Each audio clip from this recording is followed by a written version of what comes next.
Thanks, guys. Tim, alcoholic. Hey, Tim. If anybody needs a book, it's up here if you want to get one. And we're on Two Wives. We're going to do 3 chapters in a row that are Al-Anon chapters. So it's technically written to the non-alcoholic, but I happen to think that there's a lot of good fodder in here for sponsors or us as alcoholics dealing with other alcoholics. I think it can keep our relationships on a more sober footing. All right, so we're on page 104. Two Wives. Note, bottom of the page. Written in 1939, when there were few women in AA, this chapter assumes that the alcoholic in the home is likely to be the husband. But many of the suggestions given here may be adapted to help the person who lives with a woman alcoholic, whether she is still drinking or is recovering in AA. A further source of help is noted on page 121. Okay, top of the page again. With few exceptions, our book thus far has spoken of men. But what we have said applies quite as much to women. Our activities in behalf of women who drink are on the increase. What's the current stat for women membership in AA? Anybody know that? How many? It was at one time. It's actually jumped a bit in the last few years. There is this is actually a copy of a pamphlet, but the current number is 38%. So that's a nice stat. I had a note here to myself, which I wrote in 2011, is 35%. What was that? What did I miss? So 38%. There is every evidence that women regain their health as readily as men if they try our suggestions. But for every man who drinks, others are involved. The wife who trembles in fear of the next debauch. The mother and father who see their son wasting away. Among us are wives, relatives, and friends whose problem has been solved, as well as some who have not yet found a happy solution. We want the wives of Alcoholics Anonymous to address the wives of men who drink too much. What they say will apply to nearly everyone bound by ties of blood or affection to an alcoholic. So as you can see there, that is sort of a preface to the chapter. So the person who wrote Two Wives is Bill Wilson. Bill Wilson writes the rest of this, wrote that first part too, but that's as the big book authors. The rest of this chapter is written by Bill as a wife. And the story goes that originally he wanted Ann Smith to write it. She declined. And in Lois Remembers, Lois Wilson's autobiography, she had resentments over not being asked second. So that's interesting. So here it is. As wives of Alcoholics Anonymous, we would like you to feel that we understand as perhaps few can. We want to analyze mistakes we have made. We want to leave you with the feeling that no situation is too difficult and no unhappiness too great to be overcome. We have traveled a rocky road. There is no mistake about that. We have had long rendezvous with hurt pride, frustration, self-pity, misunderstanding, and fear. These are not pleasant companions. We have been driven to maudlin sympathy, overly emotional, to bitter resentment. Some of us veered from extreme to extreme, ever hoping that one day our loved ones would be themselves once more. Our loyalty and the desire that our husbands hold up their heads and be like other men have begotten all sorts of predicaments. We have been unselfish and self-sacrificing. We have told innumerable lies to protect our pride and our husbands' reputations. We have prayed, we have begged, we have been patient. We have struck out viciously. We have run away. We have been hysterical. We have been terror-stricken. We have sought sympathy. We have had retaliatory love affairs with other men. Our homes have been battlegrounds, many an evening. In the morning we have kissed and made up. Our friends have counseled chucking the men, and we have done so with finality, only to be back in a little while hoping, always hoping. Our men have sworn great solemn oaths that they were through drinking forever. We have believed them when no one else could or would. Then in days, weeks, or months, a fresh outburst. We seldom had friends at our homes, never knowing how or when the men of the house would appear. We could make few social engagements. We came to live almost alone. When we were invited out, our husbands sneaked so many drinks that they spoiled the occasion. If, on the other hand, they took nothing, their self-pity made them killjoys. There was never financial security. Positions were always in jeopardy or gone. An armored car could not have brought the pay envelopes home. The checking account melted like snow in June. Sometimes there were other women. How heartbreaking was this discovery? How cruel to be told they understood our men as we did not. The bill collectors, the sheriffs, the angry taxi drivers, the policemen, the bums, the pals, and even the ladies they sometimes brought home. Our husbands thought we were so inhospitable. Joy killer, nag, wet blanket. That's what they said. Next day they would be themselves again, and we would forgive and try to forget. We have tried to hold the love of our children for their father. We have told small tots that father was sick, which was much nearer the truth than we realized. They struck the children, kicked out door panels, smashed treasured crockery, and ripped the keys out of pianos. In the midst of such pandemonium, they may have rushed out threatening to live with the other woman forever. In desperation, we have even got tight ourselves, the drunk to end all drunks. The unexpected result was that our husbands seemed to like it.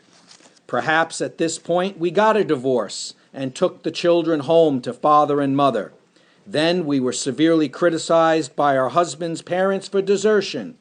Usually we did not leave. We stayed on and on. We finally sought employment ourselves as destitution faced us and our families. We began to ask medical advice as the sprees got closer together. The alarming physical and mental symptoms, the deepening pall of remorse. Pall is gloomy effect. The deepening pall of remorse, depression, inferiority that settled down on our loved ones. These things terrified and distracted us. As animals on a treadmill, we have patiently and wearily climbed, falling back in exhaustion after each futile attempt to reach solid ground. Most of us have entered the final stage with its commitment to health resorts, sanitariums, hospitals, and jails. Sometimes there were screaming delirium and insanity. Death was often near. Under these conditions, we naturally made mistakes. Some of them rose out of ignorance of alcoholism. Sometimes we sensed dimly that we were dealing with sick men. I underline this.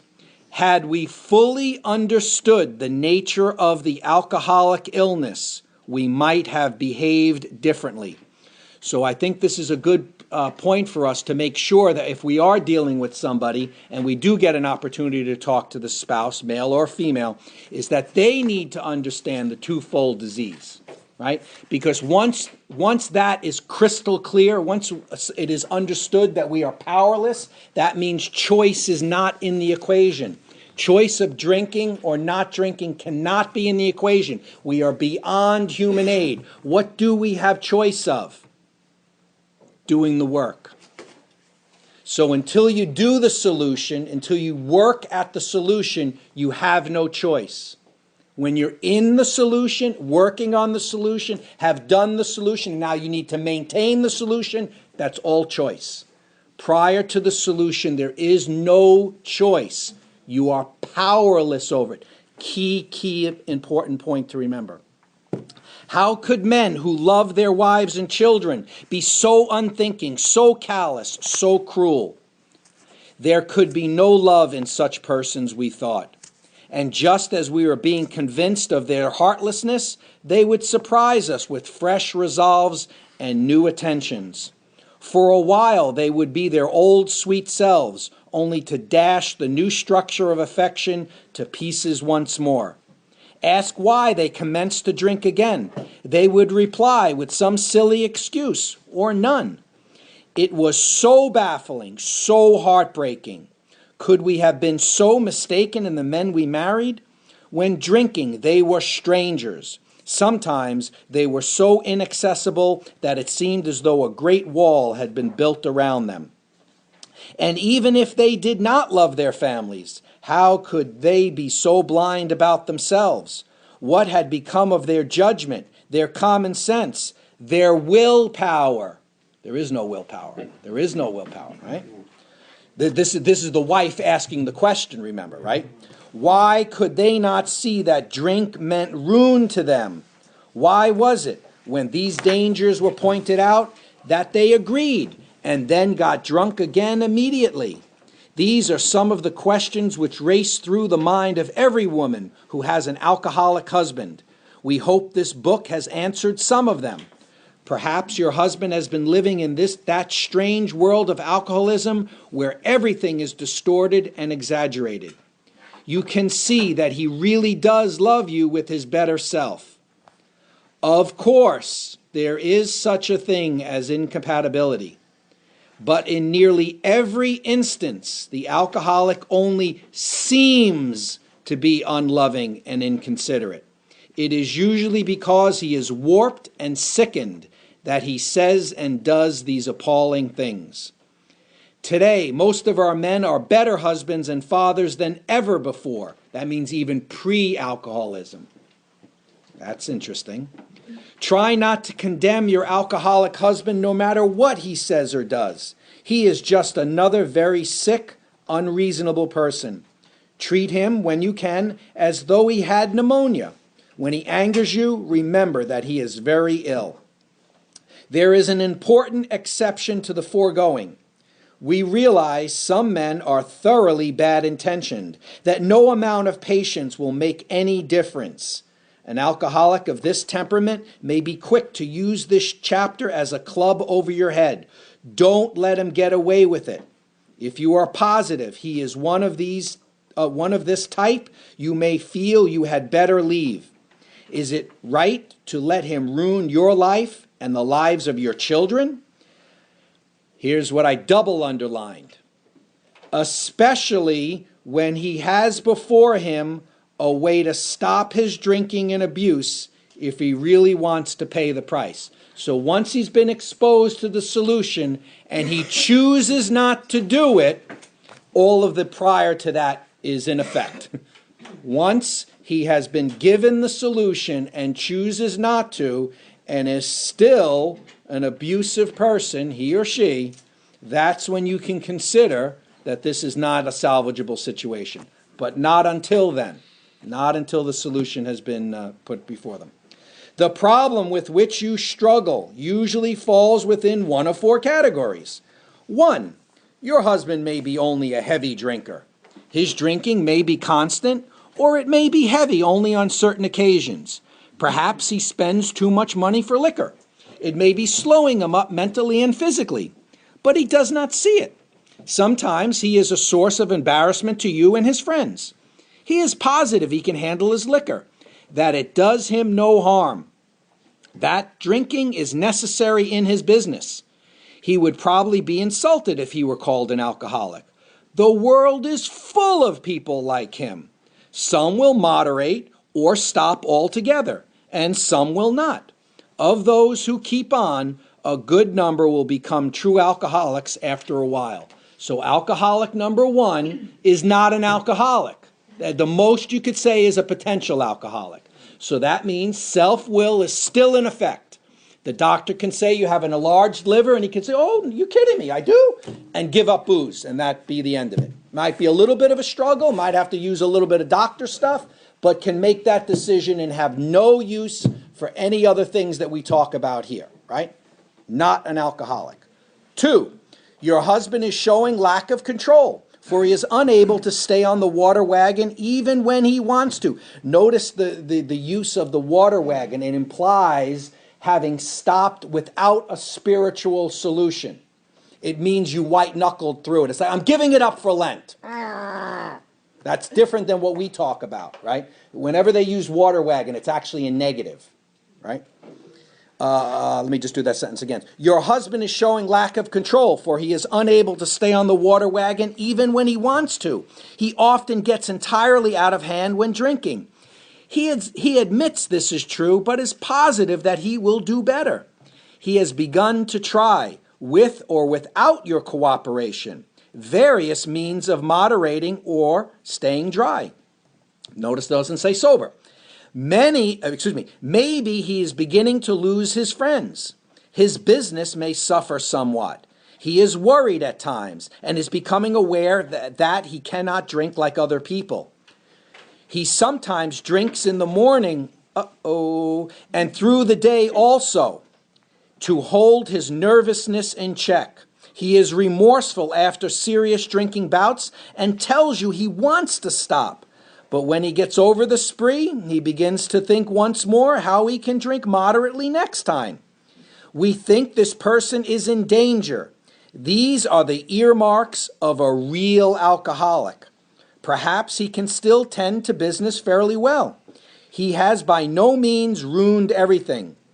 As we say among ourselves, he wants to stop. This is what I would consider a high bottom drunk, right? He is a real alcoholic, but his bottom is high enough that it doesn't create the desperation, the hopelessness, right? You need to be hopeless for you to say, now I got to do something about it. It has to get that serious. So let's see what happens with 3. This husband has gone much further than husband number 2. Though once like number 2, he became worse. His friends have slipped away. His home is near wreck, and he cannot hold a position. Maybe the doctor has been called in, and the weary round of sanitariums, rehabs, and hospitals has begun. He admits he cannot drink like other people, but does not see why. He clings to the notion that he will yet find a way to do so. He may have come to the point where he desperately wants to stop, but cannot. This case presents additional questions which we shall try to answer for you. You can be quite hopeful of a situation like this. So we're getting more hopeful as our numbers have increased. So husband number 3, we can be quite hopeful of. Why? Hopelessness, desperation. The seriousness is becoming more apparent. Husband number 4, you may have a husband of whom you are completely despair. He has been placed in one institution after another. He is violent or appears definitely insane when drunk. Sometimes he drinks on the way home from the hospital. Perhaps he has had delirium tremens. Doctors may shake their heads and advise you to have him committed. Maybe you have already been obliged to put him away. This picture may not be as dark as it looks. Many of our husbands were just as far gone, yet they got well. I'd call this the low bottom drunk, right? So if we're just making distinctions, it's strictly arbitrary, but in these examples, I would say that. Let's now go back to husband number 1. Oddly enough, he is often difficult to deal with. He enjoys drinking. It stirs his imagination. His friends feel closer over a highball. Perhaps you enjoy drinking with him yourself when he doesn't go too far. You have passed happy evenings together chatting and drinking before your fire.